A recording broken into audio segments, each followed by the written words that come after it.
everybody. I'm Brittany Lewis, a breaking news reporter here at Forbes. Joining me once again is Clifford Winston, economist and author of Market Corrections, Not Government Interventions. Clifford, thank you so much for joining me. Here, appreciate talking about my book. As the title suggests, your new book argues that market corrections, not government interventions, are the way to improve the economy. And today I really want to take a look back and view that through the lens of President Trump's first year of his second term and how the economy has shaped out since. He graded the economy. He gave the grade of the current state of the economy an A+. He added 4 extra pluses for emphasis. So to start off the conversation, what say you? Say A+. Well, look, rather than focus on grades, let's focus on some sort of key descriptions of what's going on. I would say that the economy during the first term, first year, is marked by uncertainty. That's a key part. I mean, we don't know which way things are going.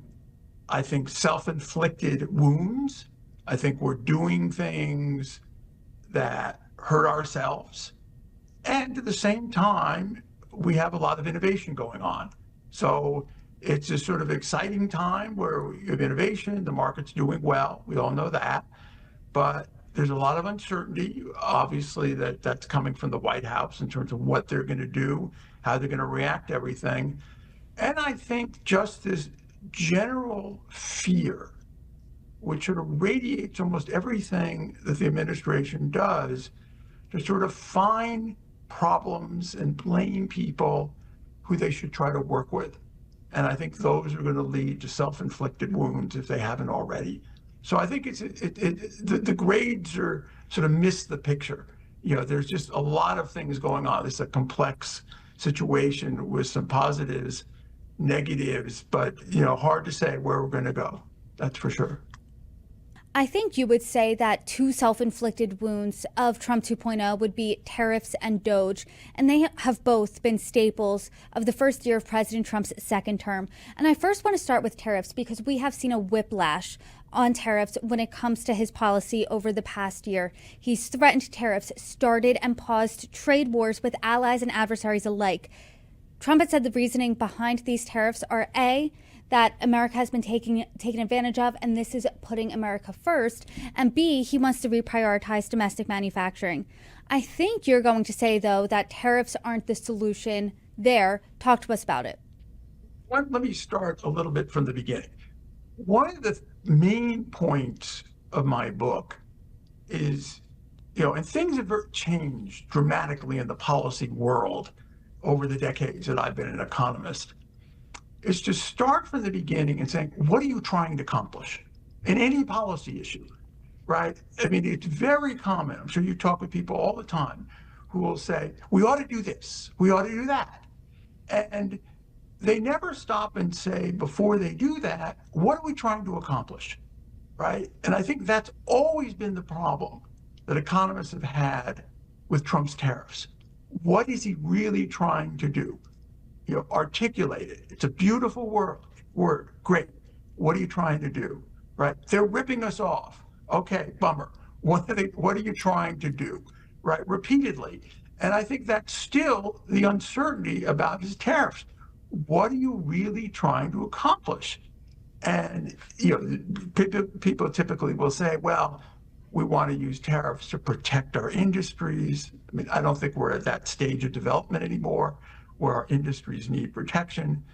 His argument is we want to increase employment. Sure, but there are many ways domestically you can do that without raising prices on imports, which are paid both by consumers and producers. There's our problem. And I think just something that will come up repeatedly in our discussion about this administration. You don't quite get a sense of what they're trying to do, and more importantly, you don't get a sense that they've thought through alternatives. Right? That's the key thing about policy. There's always options, but what you want to do is sort of point out why yours is a superior option on efficiency. Certainly economists will talk about that, but you can bring in other things too.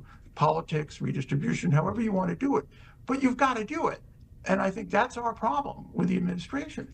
There's very little understanding about why we're going where we're going. And I want to read a part of your book where you explain a little more about tariffs.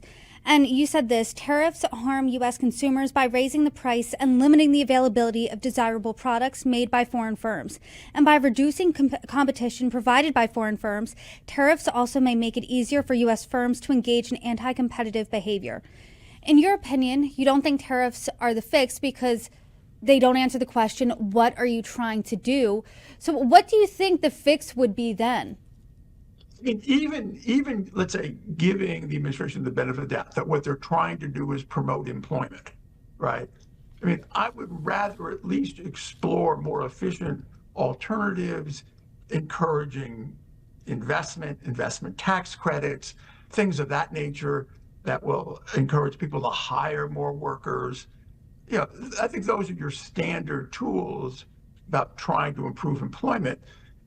Also, things that may be certain areas where you want to give some support, possibly, but again, you'd want to be very careful about this as to, you don't want to waste money. I don't think giving subsidies, obviously, for farmers who've been, quote, hurt by tariffs, that's exactly what you don't want to be doing because you don't want to be in that situation in the first place. But I think generally that's where you want to be starting. A strong economy is the best thing.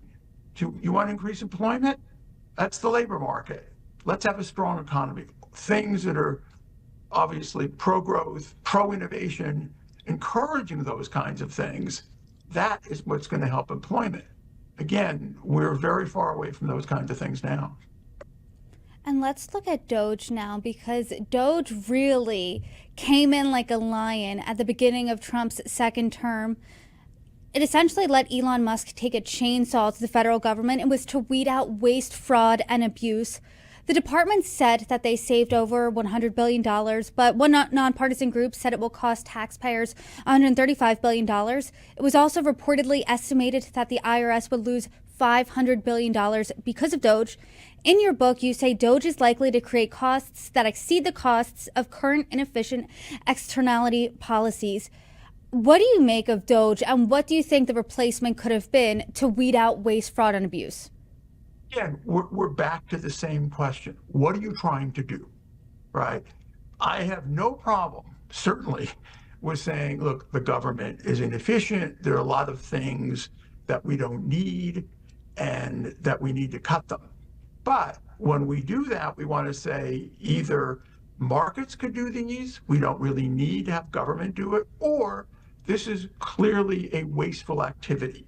So again, you'd want something that's thoughtful, systematic. For each cut that Musk and friends wanted to make, they would give an explanation. We don't need this, it's inefficient, and be clear about it. The market can do this, we don't need it, all right? Or at least even consider, okay, this is something that's useful for the government to do, but we have to reform the policy. And we could do it more efficiently. At least have a discussion about it, not just completely throw everything out and chop, chop, chop, chop, chop, and never sort of look, okay, what is this eventually going to do besides reducing the size of government? There is no vision of economics that I'm aware of that has as your objective that you want to simply reduce the size of government. You want to reduce the size of government to do something. Improve economic welfare, improve efficiency, help the poor, something, right? I think that's our problem. Again, what are you trying to do? Why are you trying to do it? Is this the best way possible? We're just left, wondering what's going on, especially now where I don't even know what Doge is really existing as an entity. Musk is gone.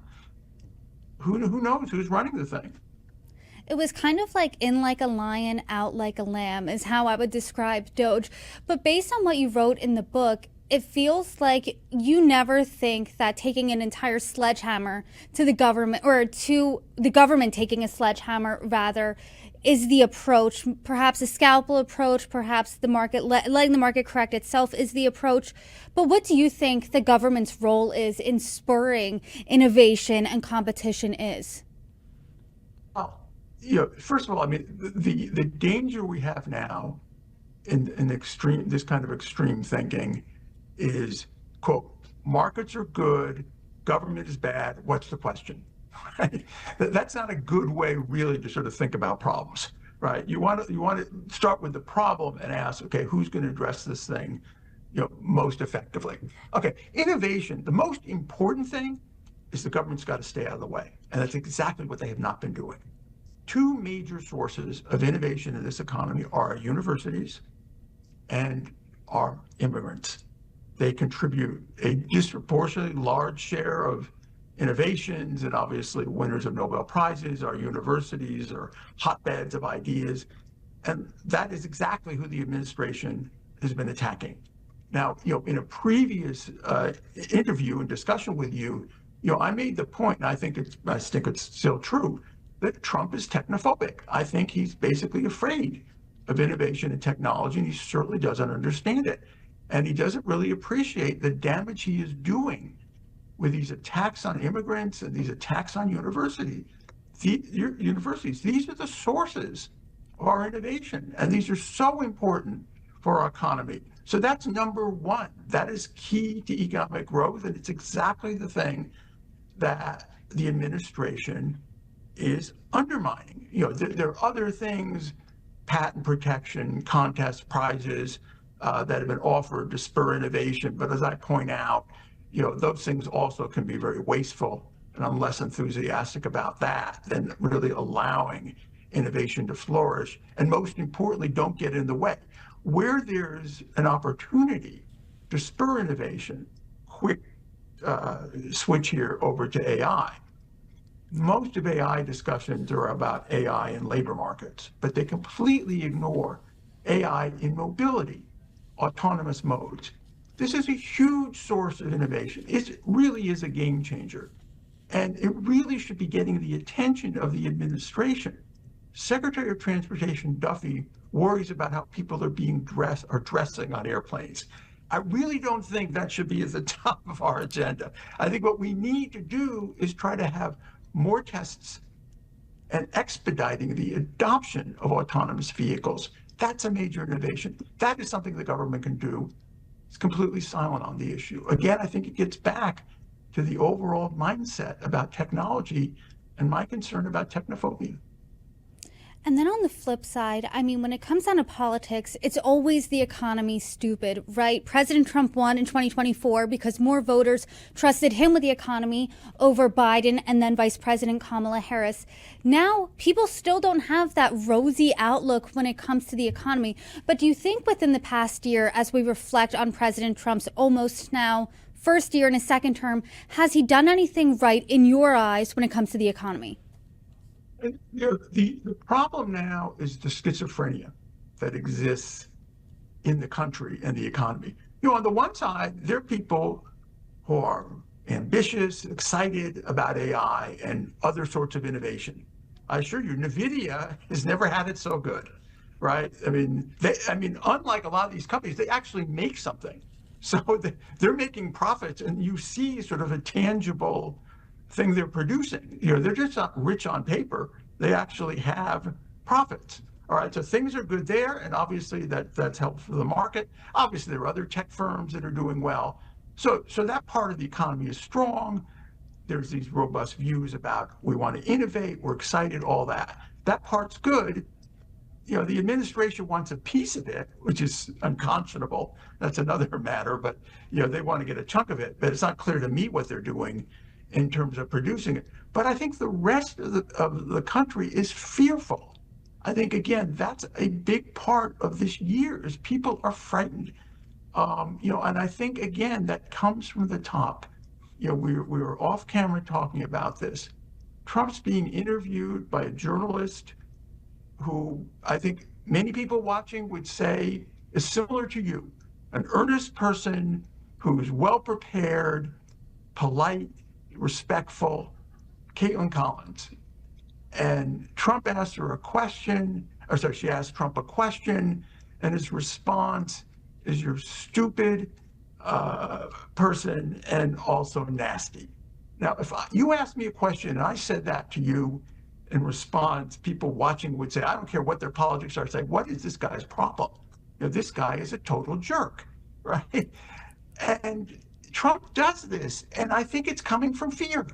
I really do. I think people probably underestimate what the assassination took out of him. I think that's with him still.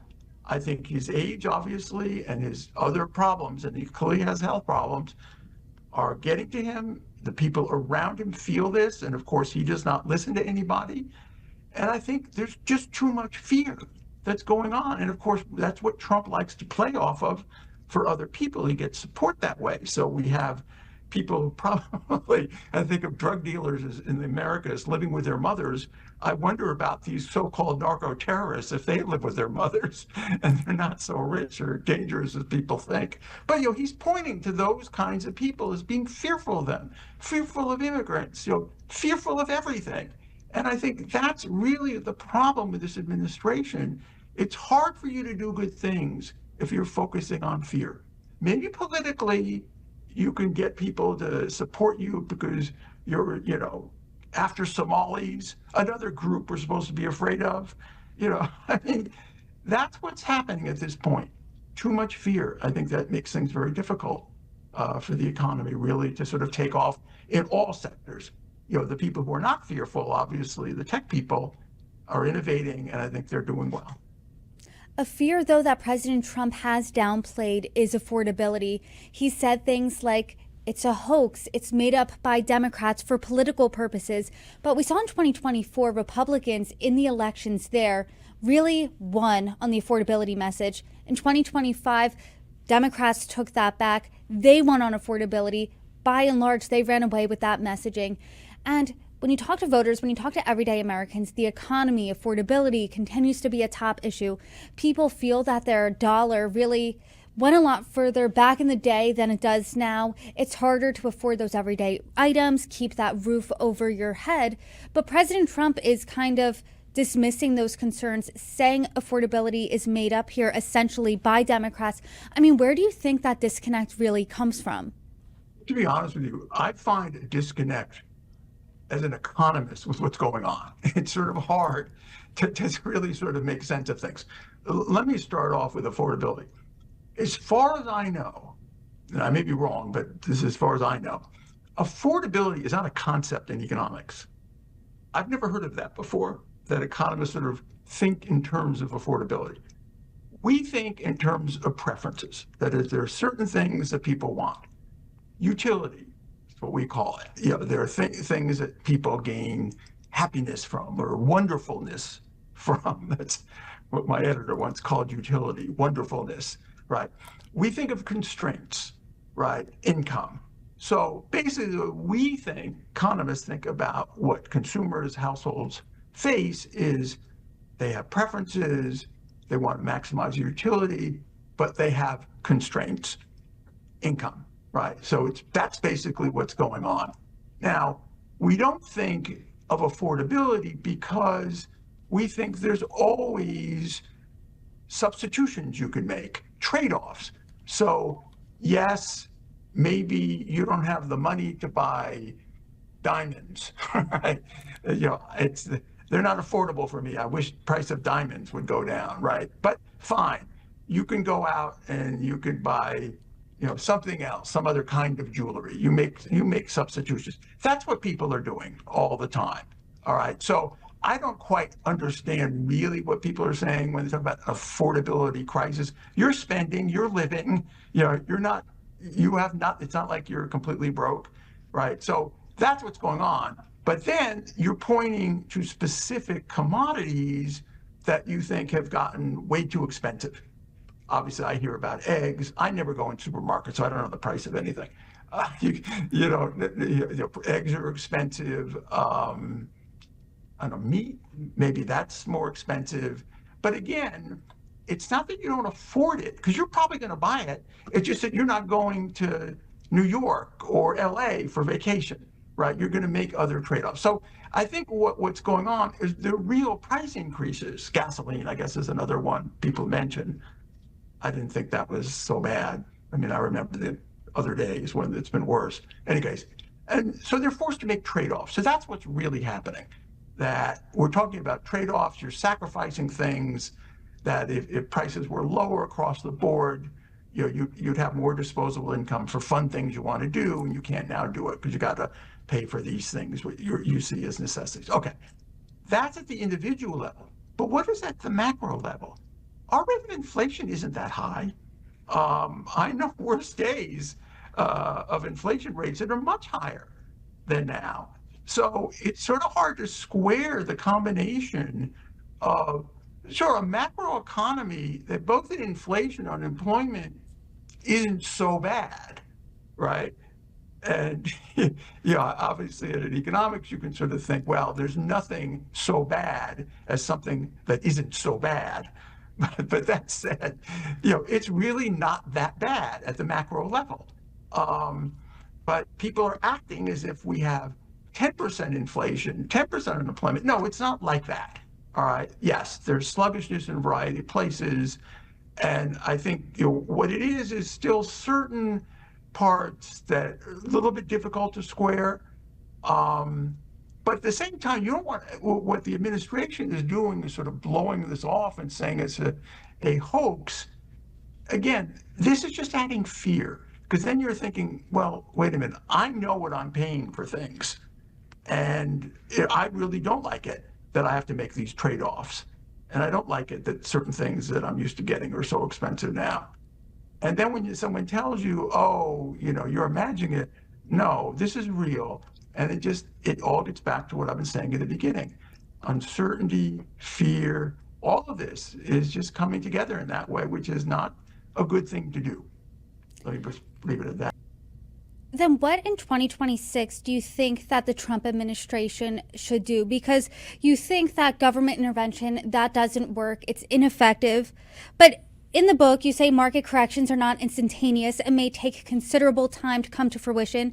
Some corrections have only the potential to occur, and other corrections are not yet on the horizon. And I can see how it would be tempting if I was a politician to put some policy in place and not just say, hey, I'm waiting for the market to correct itself, because voters would almost be out like in pitchforks, with pitchforks saying, hey, we elected you. We want you to fix this. I mean, what's the right approach, A, and B, what's the right messaging? The most important thing for this discussion is to point out certain realities. Presidents generally do not have that much control over an economy. All right. It's a misnomer to think they do. They obviously get credit when things are good and they're blamed when things are bad, but they have usually very little control of what we call the macro economy. Right. Monetary policy is important, but that's the Fed. Now, I know Trump wants to change things, but that's generally not it's not a good idea. So number one, things to do, stay out of the Fed. Obviously, I wish that an appointment would be made to someone who has not been taken to the back room and promised to do exactly everything that Trump wants him to do, but that would be one. All right. Obviously, another area, though, is fiscal policy, and there the government, the president, working with Congress, can have tax reform. I'm not sure what Trump has in mind there, and I'm not in any position necessarily to lay out the optimal tax policy. I think, people who specialize in this obviously have trouble with this. So the macro areas, I think that's, still very important, probably the most important thing, but that's not the areas where the presidents typically have much influence. And I think Trump's efforts to try to have influence, I think they're going to be counterproductive. First thing, 26, stay out of that kind of stuff. All right, where they can have influence is in micro issues. Now, what I mean by micro issues, just to get this across, is what we call market failures. That is, when there are cases of monopoly, unfair competition, externalities, pollution, these kinds of things, so on and so forth. This is where information problems, this is where the government can intervene and try to address them. And I think the thrust of my book is that most of those efforts have not been successful, and that more often than not, markets have self-corrected, and that's the big difference between markets and government. Markets are capable of self-correcting. Government rarely reforms. And this was the point I was making about Doge. This was an opportunity. for Musk and others to think carefully about things that government was doing that could be reformed.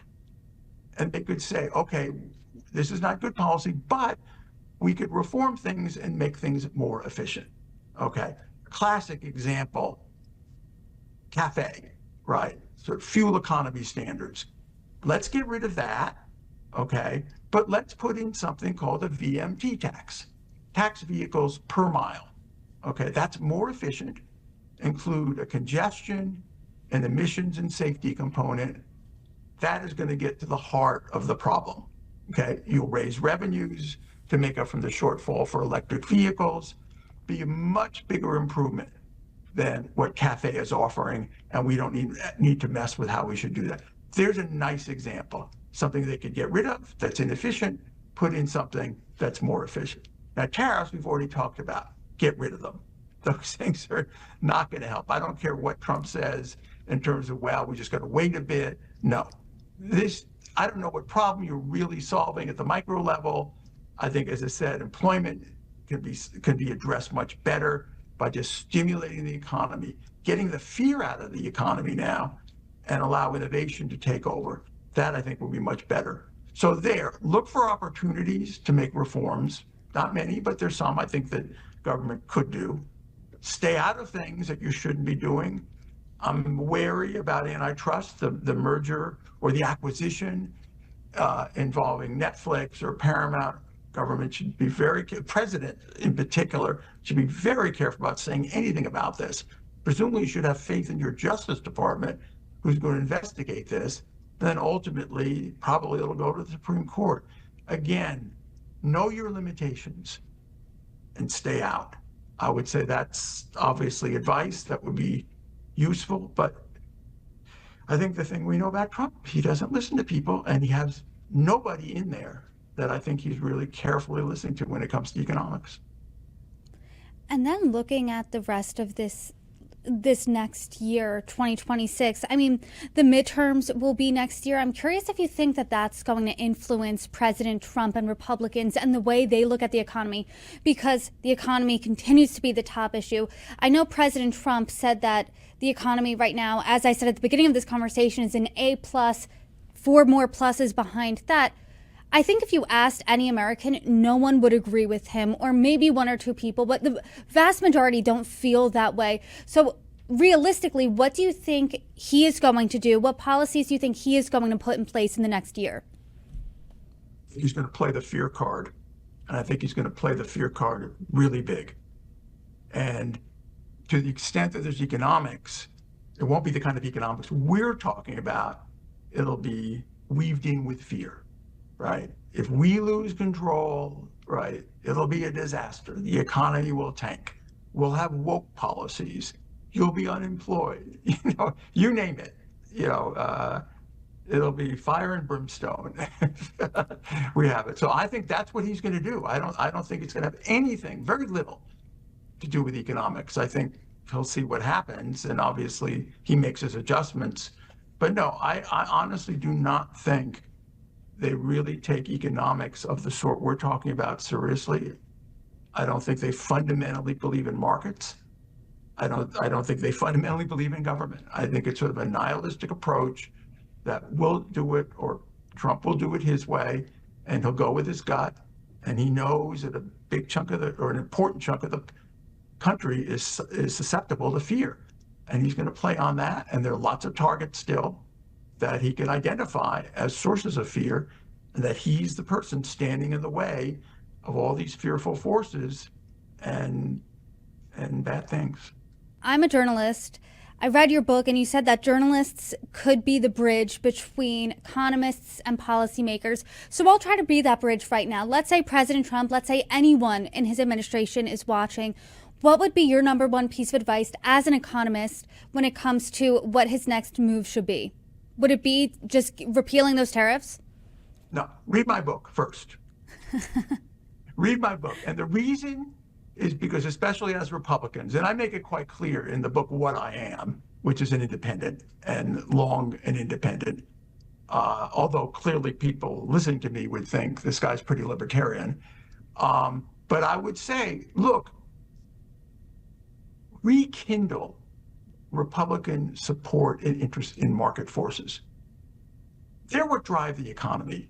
They are what has created wealth and material quality of life in this country, and also help, at least in some aspects of distribution, by creating jobs and opportunities for people. You've lost faith in markets. Have faith in markets. That's what you need to do. The implications are things like you don't need to intervene in international markets with tariffs. Our companies will do fine. All right, our consumers know their preferences. They'll do fine, right? Don't rely on those kinds of things. There's certain areas, yes, where you can make some improvements, like we talked about with cafe and probably other ones, all right? But focus on the things that we know are effective. And we've done this through markets that have helped for so long and have done so much. But also there are certain things that government, it probably is good that they do them. And environment is one of them. And it is not a hoax. It's ridiculous to say that. I mean, all you need to realize that is if well, this is not going to happen, but let me quickly tell you. I've been to Beijing many times, and I actually was there before COVID. And one thing I was prepared for is what the environment pollution is like there. It's pretty incredible. And I got N95 masks to wear there because I knew what I was warned what it would be like. Okay. The thing about China and Beijing is the environment will change if there are people coming there that are perceived to be important. So I've been there times when it really is hard to breathe the air there. It's tough. You really need those masks. But I've been there other times. It's been spectacular. And what's happened is I happened to be there at times when there was some important delegation from other countries that were going to be there, and they shut things down. So there's no industrial production, there's hardly any traffic, and there's no pollution. Well, you see the difference. And you breathe that kind of thing, you realize, look, this is not something that's going to be healthy for you, right? And forget about anything fancy about climate change or whatever. Pollution is a bad thing. You don't want to be breathing this stuff. And I think that they need to really come to grips with that. It doesn't have to be liberal or progressive or whatever. This is real. It's unhealthy. And we ought to think seriously about how to address this. And there are ways to do it. So those are the points I would try to get across. Good luck, right? I think, I don't want to be devil's advocate here, but I think someone would argue with you that if they put all the industrial things to a grinding halt to limit pollution, then the economy would take a hit. What would you say to that? This is Beijing. So a day or two they can do it, right? The day or two they can do it. No, they don't. No, this is not a long-term strategy. All right, this is sort of show the world that put a good face on us for the world, right? No, I don't think it goes longer than a few days. No, at least in the days I've been there, it has nothing to do with the fact that all of a sudden their environment picked up. But this is the thing. They're seriously concerned about it, and this is why they're so aggressive about pushing electric vehicles. This is why they're also interested in pursuing autonomous vehicles. I mean, they know what it's like to live there. They have to breathe that air. Even she has to breathe that air. No, they want to change things. Thankfully, we're not as bad, but still, it's a serious problem. That's all. I think my concern is that this is a very serious problem. You shouldn't blow it off. And even if you can find people to believe you, this is bad. This is self-inflicted wound, maybe the biggest one. I mean, some people think it is, that what we're doing in the long run is really an existential threat. And so this is all being self-inflicted. It doesn't have to be. But, I think, again, this fear and hatred and everything else, it's just not, it doesn't work. We know that. Well, the book, Market Corrections, Not Government Interventions, is out now. Where can people get it? What I would Google it. Market Corrections and Government Interventions. Google it, and then you'll see Amazon and The publisher, obviously, you can get it from them. Um, you know, Palgrave Macmillan, they published it. Yeah, wherever. Perfect. Cliff, I always appreciate our conversations. Congrats on the book, and thanks for joining me. Thank you.